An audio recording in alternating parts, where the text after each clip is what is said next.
Mensageiro a diabo. Wilson do Ogum. Babato Alagenã. Com a ida dos brancos à África, tiveram contato com o culto dos orixás e dentre eles conheceram Exu dos Yorubá, o qual é venerado pelos Fons como Vodun Leba ou Elebara, e com o contato atribuíram dupla identidade a essa divindade, a do deus fálico greco-romano Príapo e a do diabo dos judeus e cristãos.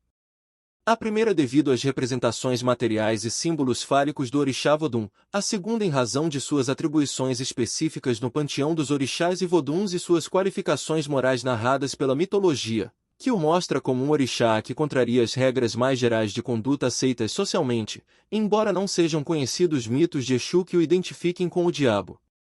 Embora os brancos dominadores e sem conhecimento de tal divindade não aceitavam.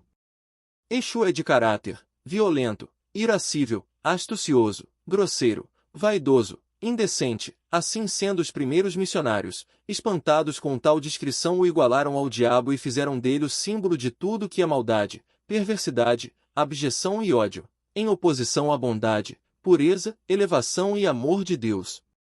Desta forma todos os que tinham formação cristã e que estiveram em território Fon ou Yorubá entre os séculos XVIII e XIX, descreveram Exu sempre ressaltando aqueles aspectos que o mostravam, aos olhos ocidentais, como entidade destacadamente sexualizada e demoníaca.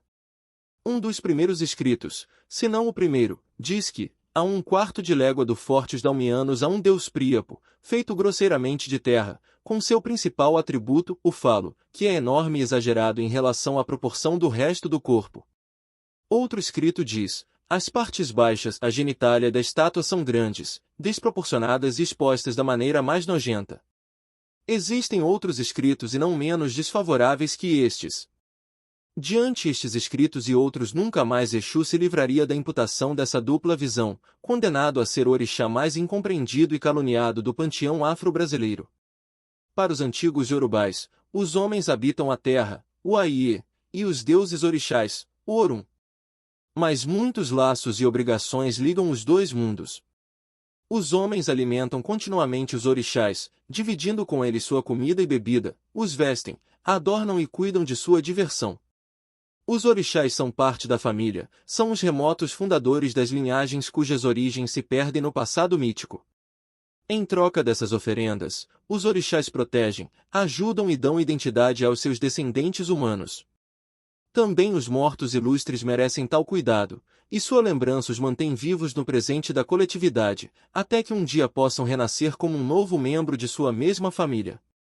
É essa a simples razão do sacrifício, alimentar a família toda, inclusive os mais ilustres e mais distantes ancestrais, alimentar os pais e mães que estão na origem de tudo, os deuses. Numa reafirmação permanente de que nada se acaba e que nos laços comunitários estão amarrados, sem solução de continuidade, o presente da vida cotidiana e o passado relatado nos mitos, do qual o presente é reiteração. As oferendas dos homens aos orixás devem ser transportadas até o mundo dos deuses. Exu tem este encargo, de transportador. Também é preciso saber se os orixás estão satisfeitos com a atenção a eles dispensada pelos seus descendentes, os seres humanos. Exu propicia essa comunicação, traz suas. Parte 02. Mensagens, é o mensageiro. É fundamental para a sobrevivência dos mortais receber as determinações e os conselhos que os orixás enviam do Aie. Exu é o portador das orientações e ordens, é o porta-voz dos deuses e entre os deuses. Exu faz a ponte entre este mundo e mundo dos orixás, especialmente nas consultas oraculares. Como os orixás interferem em tudo que ocorre neste mundo, incluindo o cotidiano dos viventes e os fenômenos da própria natureza, nada acontece sem o trabalho de intermediário do mensageiro e transportador Exu. Nada se faz sem ele, nenhuma mudança, nem mesmo uma repetição. Sua presença está consignada até mesmo no primeiro ato da criação, sem Exu, nada é possível. O poder de Exu, portanto, é incomensurável. Exu deve então receber os sacrifícios votivos deve ser propiciado, sempre que algum orixá recebe oferenda, pois o sacrifício é o único mecanismo através do qual os humanos se dirigem aos orixás, e o sacrifício significa a reafirmação dos laços de lealdade, solidariedade e retribuição entre os habitantes do Aie e os habitantes do Orum. Sempre que um orixá é interpelado, Exu também o é, pois a interpelação de todos se faz através dele. É preciso que ele receba oferenda, sem a qual a comunicação não se realiza. Por isso é costume dizer que Exu não trabalha sem pagamento, o que acabou por imputar-lhe, quando o ideal cristão do trabalho desinteressado da caridade se interpôs entre os santos católicos e os orixás, a imagem de mercenário, interesseiro e venal. Como mensageiro dos deuses, Exu tudo sabe, não há segredos para ele, tudo ele ouve e tudo ele transmite. E pode quase tudo, pois conhece todas as receitas, todas as fórmulas, todas as magias. Exu trabalha para todos, não faz distinção entre aqueles a quem deve prestar serviço por imposição de seu cargo, o que inclui todas as divindades, mais os antepassados e os humanos. Exu não pode ter preferência por este ou aquele. Mas talvez o que o distingue de todos os outros deuses é seu caráter de transformador. Exu é aquele que tem o poder de quebrar a tradição, pôr as regras em questão, romper a norma e promover a mudança. Não é, pois, de se estranhar que seja considerado perigoso e temido, posto que se trata daquele que é o próprio princípio do movimento, que tudo transforma, que não respeita limites, e assim, tudo que contraria as normas sociais que regulam o cotidiano passa a ser atributo seu. Exu carrega qualificações morais e intelectuais próprias do responsável pela manutenção e funcionamento de tudo, inclusive representando o princípio da continuidade garantida pela sexualidade e reprodução humana, mas ao mesmo tempo ele é o inovador que fere as tradições. Um ente, portanto nada confiável, que se imagina, por conseguinte, ser dotado de caráter instável, duvidoso, interesseiro, turbulento e arrivista. Para um iorubá ou outro africano tradicional, nada é mais importante do que ter uma prole numerosa e para garanti-la é preciso ter muitas esposas e uma vida sexual regular e profícua. É preciso gerar muitos filhos, de modo que, nessas culturas antigas, o sexo tem um sentido social que envolve a própria ideia de garantia da sobrevivência coletiva e perpetuação das linhagens, clãs e cidades. Exu é o patrono da cópula, que gera filhos e garante a continuidade do povo e a eternidade do homem. Nenhum homem ou mulher pode se sentir realizado e feliz sem uma numerosa prole, e a atividade sexual é decisiva para isso. É da relação íntima com a parte 03. Reprodução e a sexualidade, tão explicitadas pelos símbolos fálicos que o representam, que decorre a construção mítica do gênio libidinoso, lascivo, carnal e desregrado de Exu Elebara. Isso tudo contribuiu enormemente para modelar sua imagem estereotipada de orixá difícil e perigoso que os cristãos reconheceram como demoníaca. Quando a religião dos orixás, originalmente politeísta, veio a ser praticada no Brasil do século XIX por negros que eram ao mesmo tempo católicos, todo o sistema cristão de pensar o mundo em termos do bem e do mal deu um novo formato à religião africana, no qual um novo papel esperava por Exu. O sincretismo não é, como se pensa, uma simples tábua de correspondência entre orixás e santos católicos, assim como não representava o simples disfarce católico que os negros davam aos seus orixás para poder cultuá-los livre da intransigência do senhor branco. O sincretismo representa a captura da religião dos orixás dentro de um modelo que pressupõe, antes de qualquer coisa, a existência de dois polos antagônicos que presidem todas as ações humanas, o bem e o mal, de um lado a virtude, do outro o pecado. Essa concepção, que é judaico-cristã, não existia na África.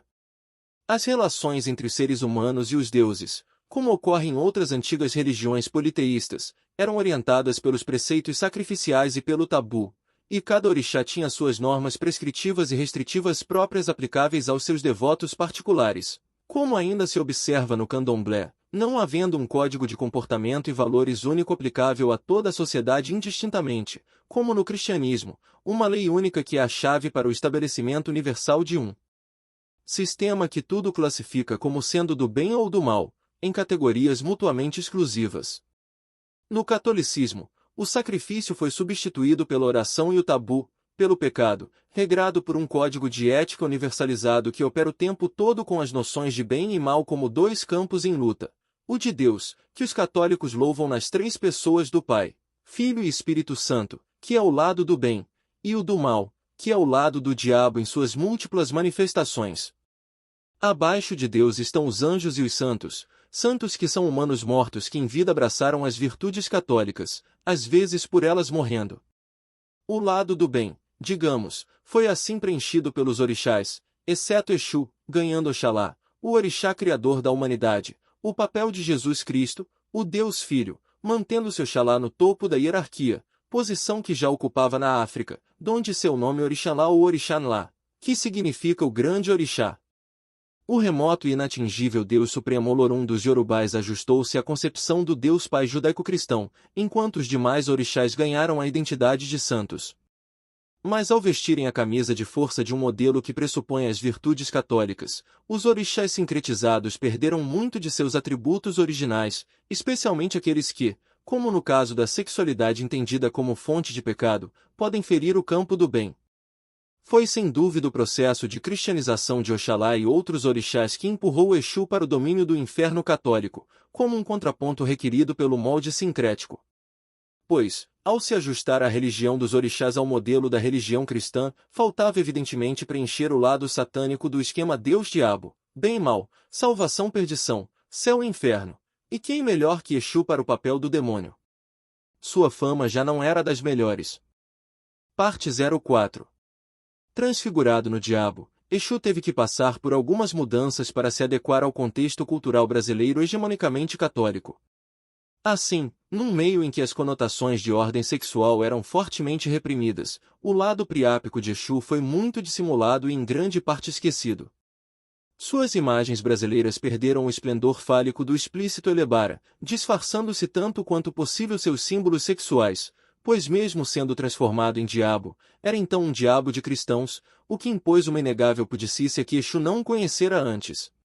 Em troca ganhou os chifres, rabo e até mesmo os pés de bode próprios de demônios antigos e medievais dos católicos. Com o avanço das concepções cristãs sobre a religião dos orixás, ao qual vieram se juntar no final do século XIX as influências do espiritismo kardecista, que também absorvera orientações, visões e valores éticos cristãos, Exu foi cada vez mais empurrado para o lado do mal, cada vez mais obrigado, pelos seus próprios seguidores sincréticos, a desempenhar o papel do demônio. O coroamento da carreira de Exu como Senhor do Inferno se deu com o surgimento da Umbanda no primeiro quarto do século XX. Apesar de conservar do candomblé o panteão de deuses iorubais, o rito dançado, o transe de incorporação dos orixás e antepassados, e certa prática sacrificial remanescente, a Umbanda reproduziu pouco das concepções africanas preservadas no candomblé.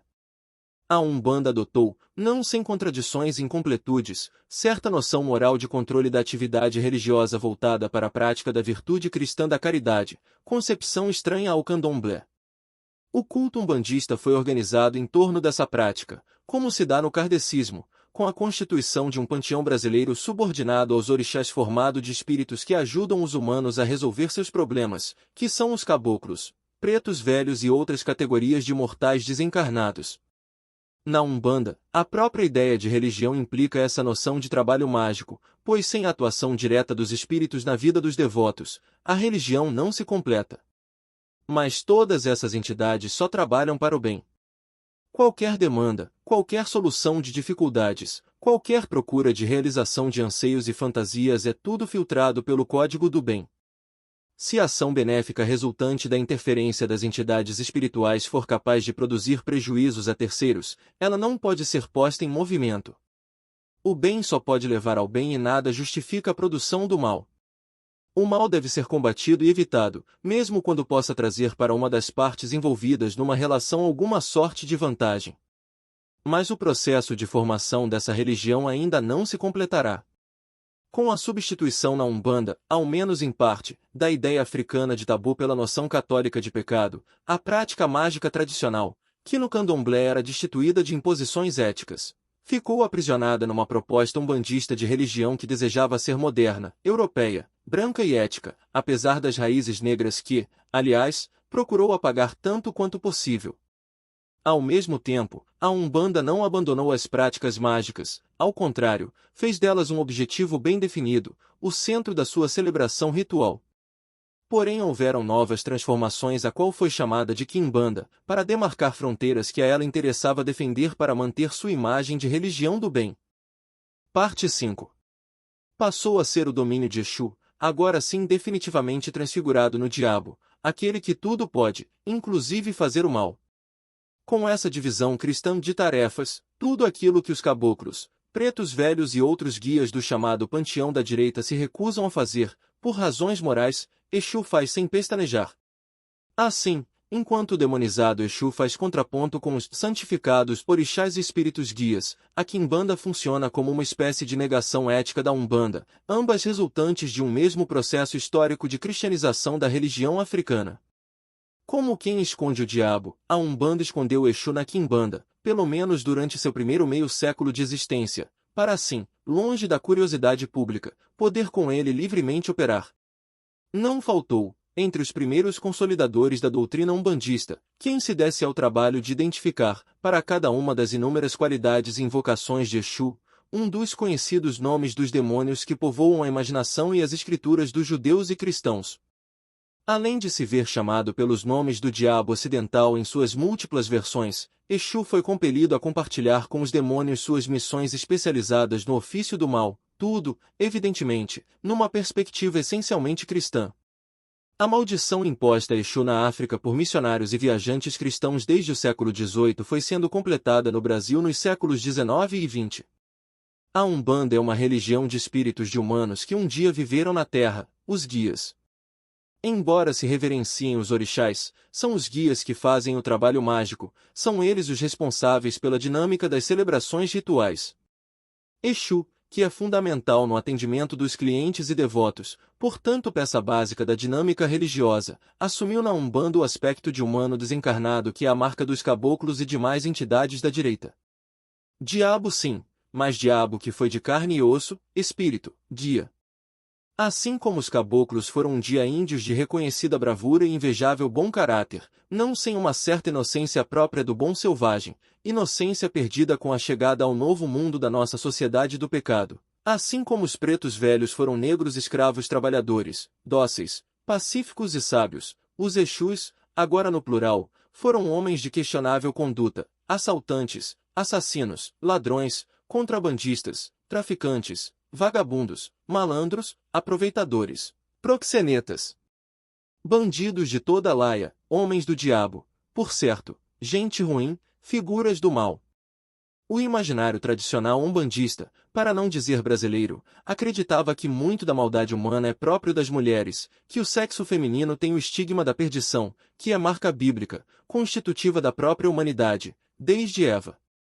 O pecado da mulher é o pecado do sexo, da vida dissoluta, do desregramento, é o pecado original que fez o homem se perder. Numa concepção que é muito ocidental, muito católica.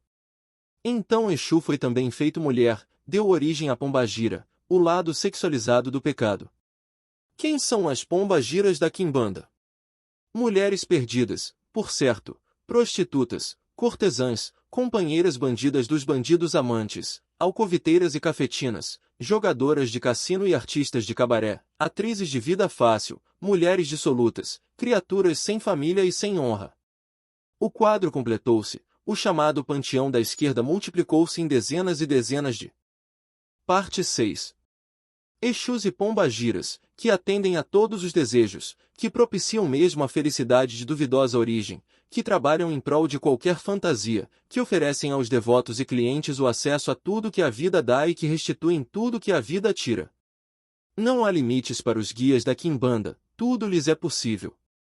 Para a duvidosa moralidade quimbandista, tudo leva ao bem, e mesmo aquilo que os outros chamam de mal pode ser usado para o bem do devoto e do cliente, os fins justificando os meios. Esse é o domínio do Exu cristianizado no diabo. Quando incorporado no transe ritual, Exu veste-se com capa preta e vermelha e leva na mão o tridente medieval do capeta, distorce mãos e pés imitando os cascos do diabo em forma de bode, dá as gargalhadas soturnas que se imagina próprias do Senhor das Trevas, bebe, fuma e fala palavrão. Nada a ver com o traquinas, trapaceiro e brincalhão mensageiro dos deuses iorubais. No candomblé, como na África, Exu é concebido como divindade múltipla, o que também ocorre com os orixás, que são reconhecidos e venerados através de diferentes invocações, qualidades ou avatares, cada qual referido a um aspecto mítico do orixás. Há uma sua função específica no patronato do mundo, há um acidente geográfico a que é associado, etc. Sendo o próprio movimento, Exu se multiplica ao infinito, pois cada casa, cada rua, cada cidade, cada mercado, etc. tem seu guardião. Também cada ser humano tem seu Exu, que é assentado, nominado e regularmente propiciado, ligando aquele ser humano ao seu orixá pessoal e ao mundo das divindades. São muitas as invocações de Exu, muitos os seus nomes. Segundo Ogan Gilberto de Exu, são os seguintes os nomes e atribuições de Exu mais conhecidos: Iangi, o primeiro da criação, representado pela laterita; Exu Abá, Abo, ou Moabo, o mais velho; Ibaquetá, o Exu da cabaça assentamento; Ocotó, o patrono da evolução, representado pelo caracol; Obassim, o companheiro de Odudua; Odara, o dono da felicidade, da harmonia; Ojicebó, o mensageiro dos orixás; Eleru, o que transporta o carrego dos iniciados; Enubarijó, o que propicia a prosperidade; Elebaraú, Leba, o que tem o poder da transformação, princípio do movimento; Bará, o dono dos movimentos do corpo humano; Olonão, Olonã, o senhor dos caminhos; e Corita Metá, o Exu que guarda as encruzilhadas; Olobé, o dono da faca ritual; Elebó, o Exu das oferendas; Oduzó ou Olodu, o guardião do oráculo; Elepo, o senhor do azeite de dendê; e Iná, o fogo, o patrono da comunidade que é reverenciado na cerimônia do padê. A estes nomes qualidades de Exu podemos acrescentar outros registrados por Verger na África e no Brasil, como Eleembó, Laroye, Alaquetu, o senhor do Queto, Aqueçam, senhor do mercado de Oió, Lalu e Gelu, além de nomes que Verger acredita no Brasil aos cultos de origem Fon e Banto, a saber, Tiriri, Gelebara, Jigidi, Mavambo, Emberequetê, Cinza Muzila e Barabo. A maioria desses nomes e atribuições, originalmente africanos, é preservada nas casas de candomblé de linhagens mais ligadas à preservação e recuperação das raízes. São nomes que indicam sucintamente as distintas funções de Exu: o mensageiro, o transportador, o transformador, o repositor e o doador. Tais nomes e atribuições estão, contudo, ausentes na maior parte da Umbanda e em certos segmentos do Candomblé, em que o reconhecimento de Exu como o diabo é explícito, sendo sua hierarquia conhecida e. Parte 7. Bastante divulgada por publicações religiosas. Segundo a tábua umbandista de correspondência Exu-Diabo, a entidade suprema da esquerda é o Diabo Maioral, ou Exu-Sombra, que só raramente se manifesta no transe ritual. Ele tem como generais Exu Marabo ou Diabo Puti Satanaica, Exu Mangueira ou Diabo Agalierapes, Exu Mora ou Diabo Beuzebu, Exu Rei das Sete Encruzilhadas ou Diabo Astaroth, Exu Tranca-Rua ou Diabo Tashimash, Exu Veludo ou Diabo Sagatana, Exu Tiriri ou Diabo Fleurute, Exu dos Rios ou Diabo Nesbiros e Exu Calunga ou Diabo Sirash. Sob as ordens destes e comandando outros mais estão Exu Ventania ou Diabo Baixarde, Exu Quebra-Galho ou Diabo Frismos, Exu das Sete Cruzes ou Diabo Merrifield, Exu Tronqueira ou Diabo Clistere, Exu das Sete Poeiras ou Diabo Silchard, Exu Giramundo ou Diabo Segal, Exu das Matas ou Diabo Ikpak, Exu das Pedras ou Diabo Mox, Exu dos Cemitérios ou Diabo Fruciciere, Exu Morcego ou Diabo Gulan, Exu das Sete Portas ou Diabo Sugat, Exu da Pedra Negra ou Diabo Clownecha, Exu da Capa Preta ou Diabo Muzigem, Exu Marabá ou Diabo Ictogaras, e Exu Mulher, Exu Pombagira, simplesmente Pombagira ou Diabo Clepote. Mas há também os Exus que trabalham sob as ordens do Orixá Umulu, o Senhor dos Cemitérios, e seus ajudantes Exu Caveira ou Diabo Sergulat e Exu da Meia-Noite ou Diabo Ael, cujos nomes mais conhecidos são Exu Tata Caveira, Proculo, Exu Brasa, Aristum, Exu Mirim, Sergut, Exu Pemba, Brulefer, e Exu Pagão ou Diabo Bulcons, Omolubá. Na Umbanda, assim como no Candomblé, cada Exu cuida de tarefas específicas, sendo grande e complexa a divisão de trabalho entre eles. Por exemplo, Exu Veludo oferece proteção contra os inimigos. Exu Tranca-Rua pode gerar todo tipo de obstáculos na vida de uma pessoa. Exu Pagão tem o poder de instalar o ódio no coração das pessoas. Exu Mirim é o guardião das crianças e também faz trabalhos de amarração de amor. Exu Pemba é o propagador das doenças venéreas e facilitador dos amores clandestinos. Exu Morcego tem o poder de transmitir qualquer doença contagiosa. Exu das Sete Portas facilita a abertura de fechaduras, cofres e outros compartimentos secretos, materiais e simbólicos. Exu Tranca-Tudo é o regente de festins e orgias.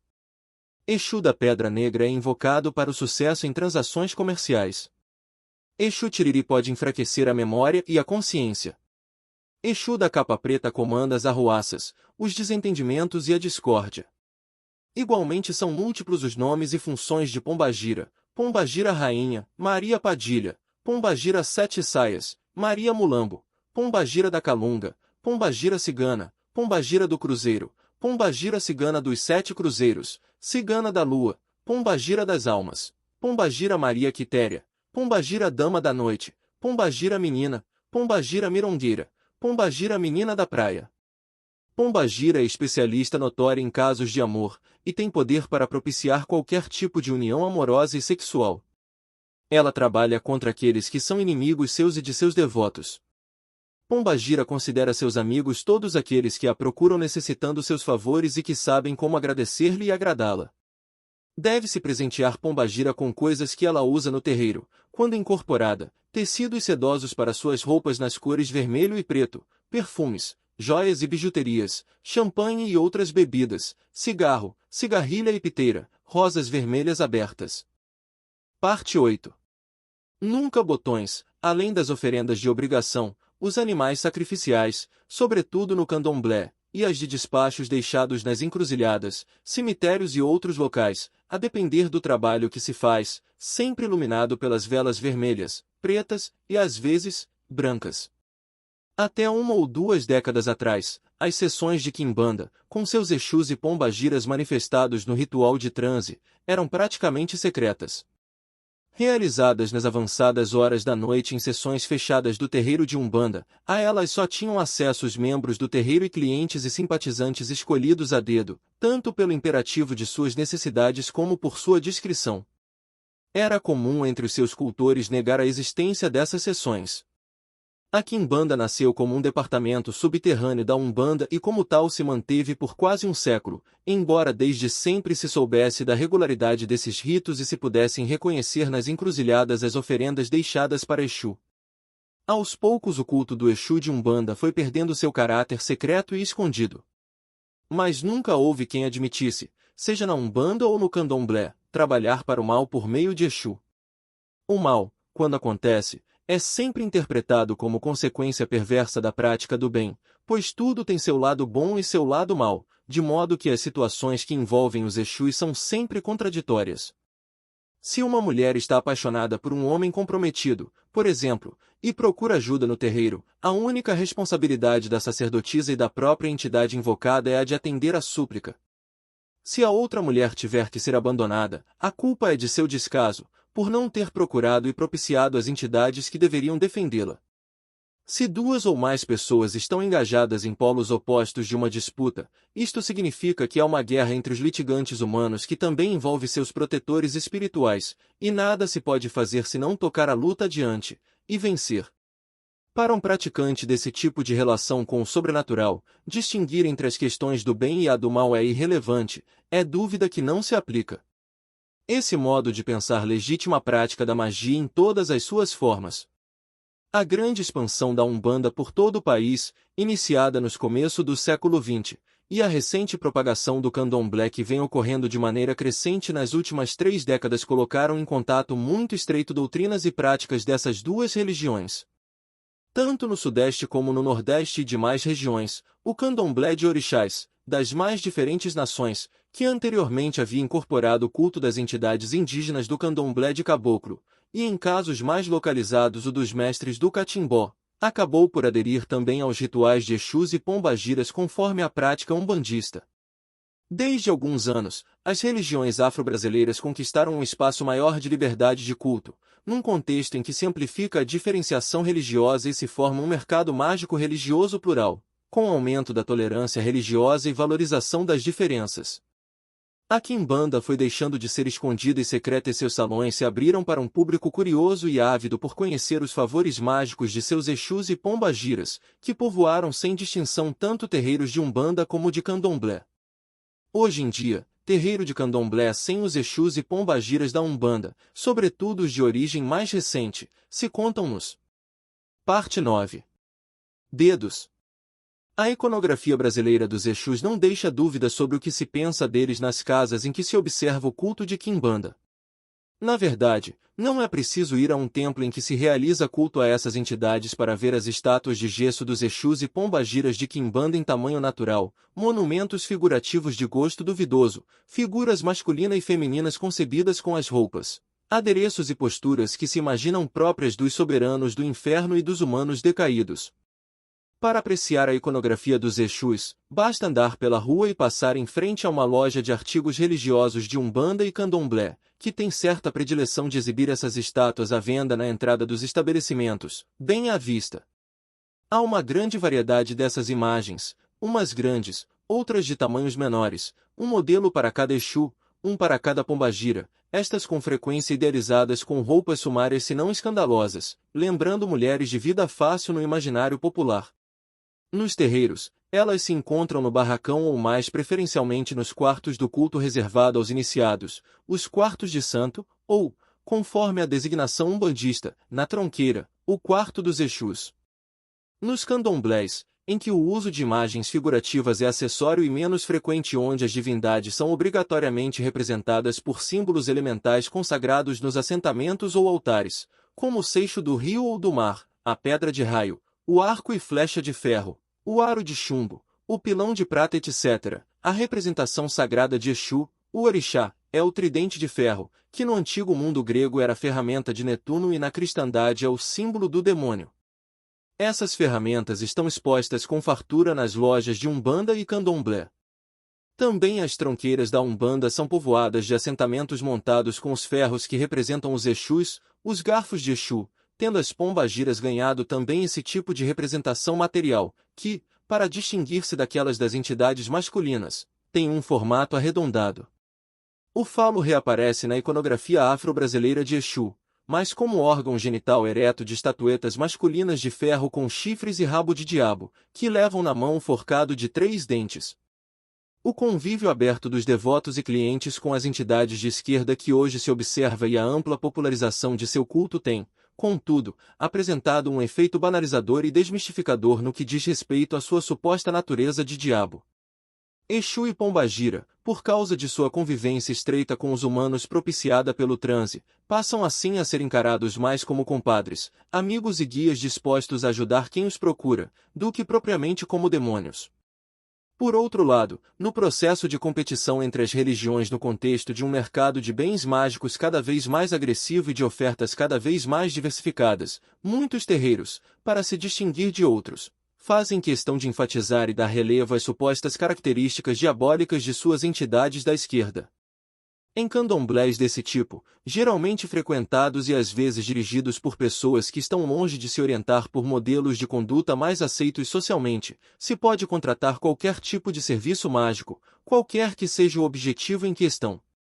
E Exu, o diabo de corpo retorcido, postura animalesca e voz cavernosa, é a entidade mobilizada.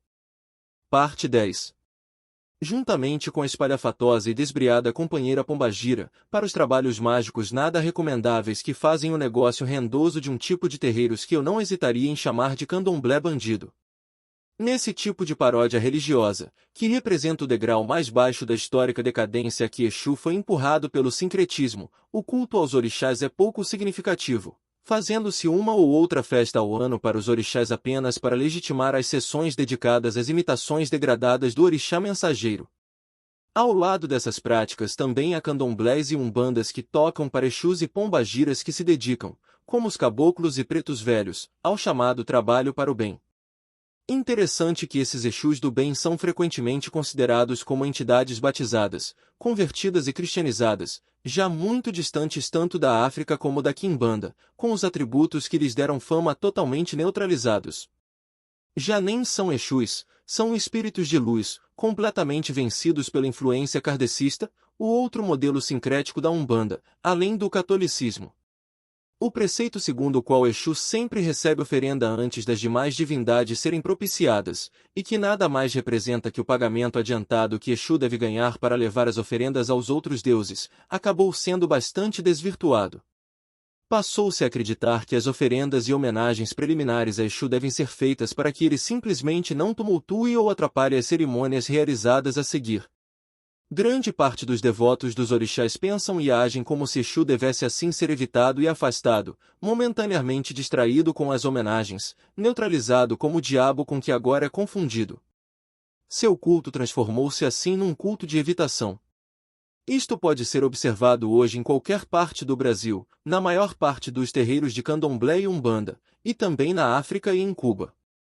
Faz-se a oferenda não para que Exu cumpra sua missão de levar aos orixás as oferendas e pedidos dos humanos e trazer de volta as respostas, mas simplesmente para que ele não impeça por meio de suas artimanhas, brincadeiras e ardis a realização de todo o culto. Exu é pago para não atrapalhar, transformou-se num empecilho, num estorvo, num embaraço. Como se não bastasse, é tido como aquele que se vende por um prato de farofa e um copo de aguardente. A metamorfose de Exu em guia de Quimbanda o aproximou bastante dos mortais, mas implicou a perda do status de divindade. Exu passou por um processo de humanização, que é o contrário do que usualmente acontece nas religiões de antepassados, em que os homens são divinizados depois da morte, tendo Exu seguido uma trajetória inversa àquela de orixá como Xangô, que um dia foi rei de carne e osso entre os humanos. A concepção de Exu como espírito desencarnado contribuiu para a banalização de sua figura de diabo. Para a grande parte dos umbandistas e seguidores do candomblé que agregaram as práticas da quimbanda à celebração dos orixás, os Exus estão de fato mais próximos dos homens que do diabo, mas mesmo assim seu campo de ação mágica ainda é recoberto de vergonha, medo e embaraço, pois ainda que não sejam o próprio diabo, as chamadas entidades da esquerda trabalham para a mesma malfazeja causa. É evidente que em certos terreiros da religião dos orixás, sobretudo em uns. Parte 11. Poucos candomblés antigos mais próximos das raízes culturais africanas, cultiva-se uma imagem de Exu calcado em seu papel de orixá mensageiro dos deuses, cujas atribuições não são muito diferentes daquelas trazidas da África. Nesse meio restrito, sua figura continua sendo contraditória e problemática, mas é discreta sua ligação sincrética com o diabo católico. O mesmo não ocorre quando olhamos para a imagem de Exu cultivada por religiões oponentes, imagem que é largamente inspirada nos próprios cultos afro-brasileiros e que descrevem Exu como entidade essencialmente do mal. A imagem de Exu consolidada por essas religiões, especialmente as evangélicas, que usam fartamente o rádio e a televisão como meios de propaganda religiosa, extravasa para os mais diferentes campos religiosos e profanos da cultura brasileira e faz dele o diabo brasileiro por excelência. Não podemos deixar de considerar que a recente expansão do candomblé por todo o país se fez a partir de uma base umbandista que se formou antes da transformação do candomblé em religião aberta a todos, sem fronteiras de raça, etnia ou origem cultural. A maior parte dos que aderiram ao candomblé nos últimos 20 ou 30 anos, naquelas regiões do país em que o candomblé só chegou recentemente, foram antes umbandistas. E a adesão ao candomblé não tem significado para parcela significativa deles o compromisso de abandonar completamente concepções e entidades da Umbanda.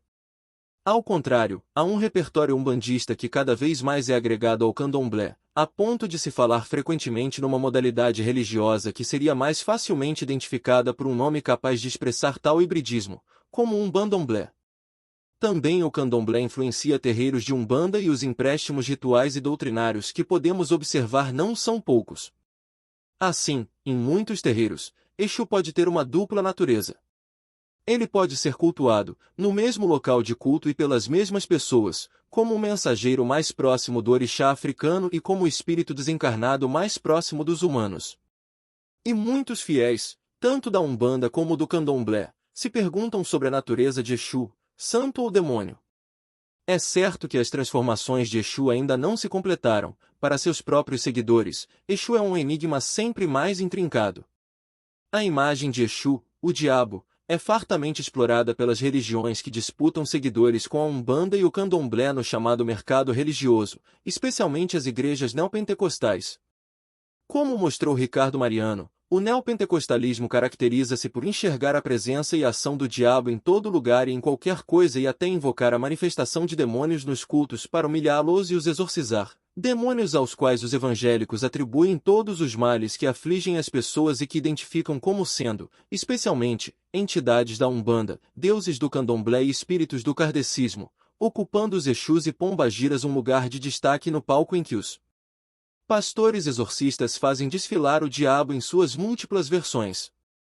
Em ritos de exorcismo que é agressivo, Exus e Pombagiras são mostrados no corpo possuído de novos conversos saídos da Umbanda e do Candomblé, com a exibição de posturas e gestos estereotipados aprendidos pelos ex-seguidores nos próprios terreiros afro-brasileiros.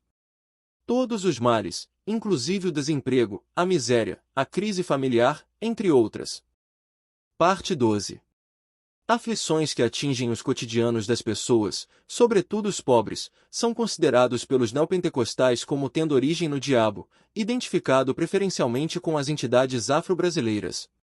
O desemprego, por exemplo, ao invés de ser considerado como decorrente das injustiças sociais e problemas da estrutura da sociedade, como explicariam os católicos das comunidades eclesiais de base, outras igrejas destacam como resultante da possessão de alguma entidade como Exu Tranca-Rua ou Exu Sete Encruzilhadas.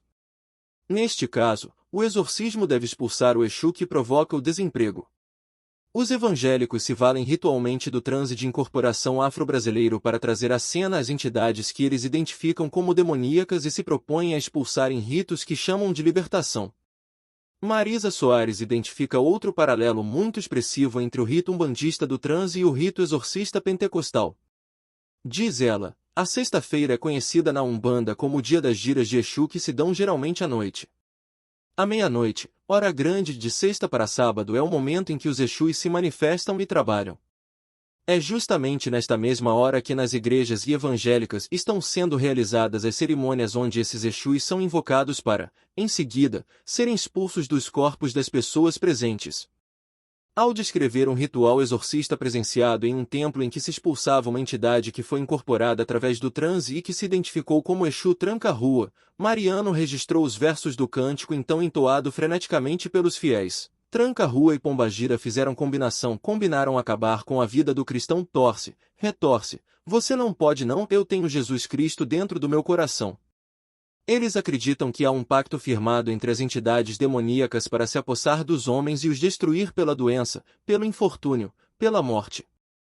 É o que representa Exu para tais então religiosos. Entre os seguidores do catolicismo, a velha animosidade contra as religiões afro-brasileiras, que parecia arrefecida desde a década de 1960, quando a Igreja Católica deixou de lado a propaganda contra a Umbanda, que chamava de baixo espiritismo, reavivou-se com a renovação carismática. Um movimento conservador que divide com o pentecostalismo muitas características, inclusive a intransigência para com outras religiões, o catolicismo carismático voltou a bater na tecla de que as divindades e entidades afro-brasileiras não passam de manifestações do diabo, que se apresenta a todos, sem disfarce, nas figuras de Exus e Pombagiras. Está de volta a velha perseguição católica aos cultos afro-brasileiros, agora sem contar com o braço armado do Estado, cuja polícia, pelo menos até o início da década de 1940, prendia praticantes e fechava terreiros, mas podendo se valer de meios de propaganda igualmente eficazes. Exu, o diabo, mobiliza e legitima, aos olhos cristãos, o ódio religioso contra a Umbanda e o Candomblé, corporificado em verdadeira guerra religiosa de evangélicos contra afro-brasileiros. Essa é a concepção mais difundida que se tem de Exu na sociedade brasileira, é o que se vê na televisão e o que se dissemina pela mídia. Na ideia mais corrente que se tem de Exu, ele está sempre associado com a magia negra, com a produção do mal e até mesmo com a morte, uma ideia que certos feiticeiros que se apresentam como sacerdotes afro-brasileiros fazem questão de propagar.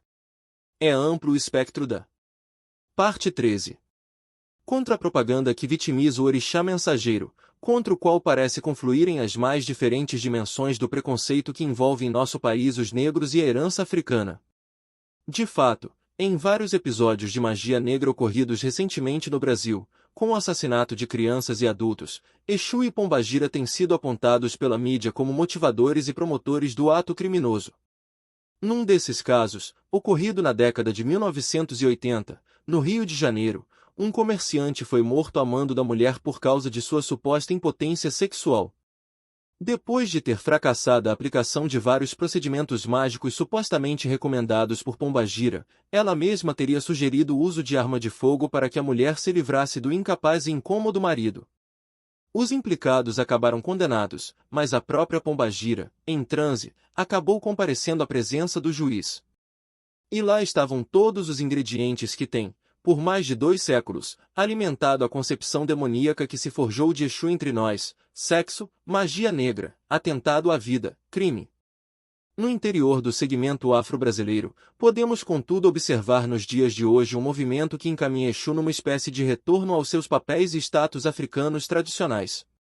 Em terreiros de candomblé que defendem ou reintroduzem concepções, mitologia e rituais buscados na tradição africana, tanto quanto possível, especialmente naqueles terreiros que têm lutado por abandonar o sincretismo católico, Exu é enfaticamente tratado como um orixá igual aos demais, buscando-se apagar as conotações de diabo, escravo e inimigo que lhe têm sido comumente atribuídas. No candomblé cada P0 art. 14. Membro do culto deve ser iniciado para um orixá específico, que é aquele considerado seu antepassado mítico, sua origem de natureza divina. Os que eram identificados pelo jogo oracular dos búzios como filhos de Exu estavam sujeitos a ser reconhecidos como filhos do diabo e, por isso, acabavam sendo iniciados para outro orixá, especialmente para algum xoroque, uma das formas que se apresenta Exu. Até pouco tempo, eram raros e notórios os filhos de Exu iniciados para Exu. Nas décadas de 1930 e 40, pelo menos, a identificação de Exu com o diabo não era nada sutil, e ser filho de Exu era realmente um grande problema, que devia ser ritualmente contornado nos atos de iniciação. Não se diz que a pessoa é filha de Exu, mas que tem um carrego de Exu, uma obrigação para com ele, por toda a vida. Esse carrego se entrega a algum ajá, um ogum que mora com Odé e Exu, e se alimenta de comida crua, para que não tome conta da pessoa. Nos dias de hoje, isso tudo vem mudando à medida que avança o movimento de desincretização e já há filhos de Exu orgulhosos de sua origem. Em muitos terreiros de candomblé, concepções e práticas católicas que foram incorporadas à religião dos orixás em solo brasileiro vão sendo questionadas e deixadas de lado. Quando isso ocorre, Exu vai perdendo, dentro do mundo afro-brasileiro, a condição de diabo que a visão maniqueísta do catolicismo a respeito do bem e do mal a ele impingiu, uma vez que foi exatamente a cristianização dos orixás que transformou Oxalá em Jesus Cristo, Iemanjá em Nossa Senhora, outros orixás em santos católicos, e Exu no diabo.